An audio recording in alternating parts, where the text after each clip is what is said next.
ওনার চেয়ে অনেক সুন্দর সুন্দর মেয়ে আমার সাথে রাজনীতি করেছে, কেউ আজ পর্যন্ত আঙুল তুলে নাই। ওই বাসায় কোনো পুরুষও যেতে পারে না।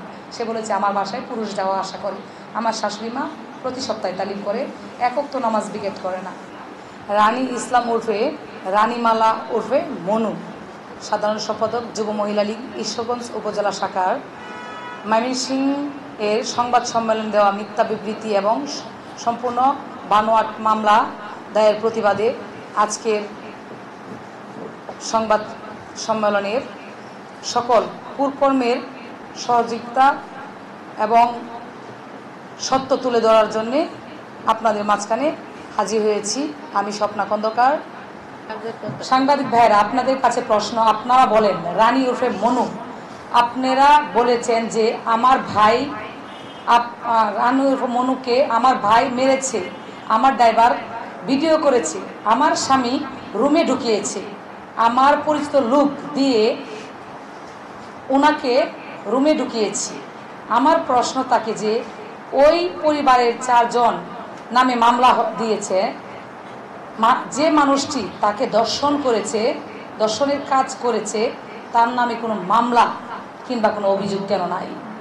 সে বলেছে 2 বছর আগে ঘটে যাওয়া ঘটনাটি কার কথায় এবং কিসের সাথে এবং সামনে নিয়ে এসেছে আজ।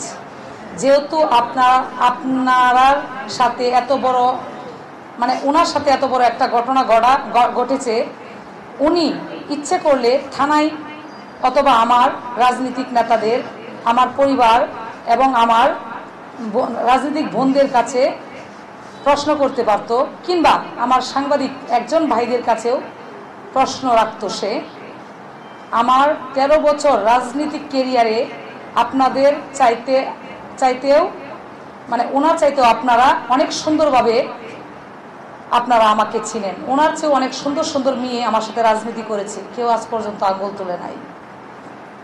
3 নাম্বার প্রশ্ন সাংবাদিক ভাইদের কাছে। সাংবাদিক ভাইয়েরা, আপনারা কি গভীরভাবে ভিডিওটি লক্ষ্য করেছেন?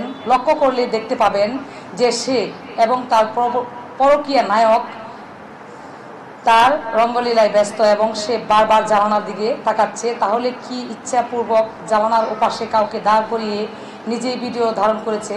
এবং বিছানা লক্ষ্য করবেন, বিছানা ও পর্দার 2-3টি ছবি ইতিমধ্যে একই বিভিন্ন পুরুষের সাথে আপনাদের সামনে আমি প্রমাণ দিব মিল রয়েছে।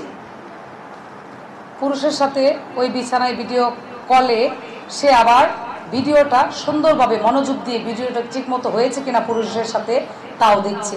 ছবি আমি প্রিন্ট করে দিচ্ছি, আপনারা দেখবেন যে ভিডিও দেখছে সে বসে বসে।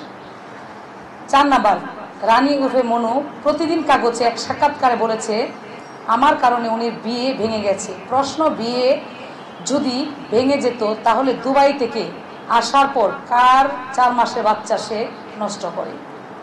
যে পুরুষটি সে বলেছে যে আমার পরিচিত, এখানে সমস্ত প্রুফ দেওয়া আছে তার বাসার, ওই পুরুষের বাসায় সে 7 তলায় ভাড়া থাকতো।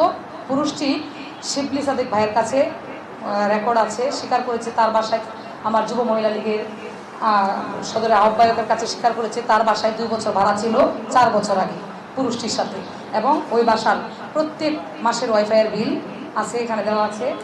এবং ওই বাসার সামনে ফার্নিচারের দোকানে এখনও তার কাছে টাকা পাওনার রসিদও আছে।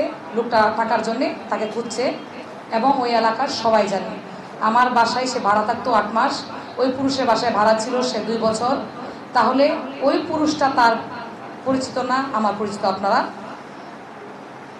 দেখবেন। এবং আমি জানি আমি আইনের প্রতি শ্রদ্ধাশীল, কারণ আমি আইনের ভাত খেয়ে বড় হয়েছি। আমার বাবা হাইকোর্টে চাকরি করেছেন, জজ করে চাকরি করেছেন, খুব নীতিনিষ্ঠার সাথে, খুব ভালোভাবে। আমার দাদা একজন মাস্টার ছিলেন। আমি গর্ব ফিল করি যে আমার বংশ খন্দকার বংশের মেয়েরা এমন পচা কাজে লিপ্ত হতে পারে না। আমার শাশুড়ি মা, আমাদের বাসায় তালিম হয়, প্রতি সপ্তাহে তালিম হয়, ওই বাসায় কোনো পুরুষও যেতে পারে না। সে বলেছে আমার বাসায় পুরুষ যাওয়া আশা করে। আমার শাশুড়ি মা প্রতি সপ্তাহে তালিম করে, একক তো নামাজ বিগেট করে না। আর আমার স্বামী কেমন আপনারা তা জানেন। আমি জানি আইন শৃঙ্খলা বাহিনী আমাদের ময়মনসিংহের সবাই খুব সক্রিয়ভাবে কাজ করে। তাদের প্রতি আমার উদার আহ্বান থাকবে, আপনি মেয়ে ময়মনসিংহ কী করে, তার কর্ম কী, তার কাজ কী, সে কোথায় কোথায় বাসা ভাড়া নিয়েছে, সে কোথা থেকে টাকা আর্ন করে, বাসা ভাড়া কোন জায়গা থেকে দেয়।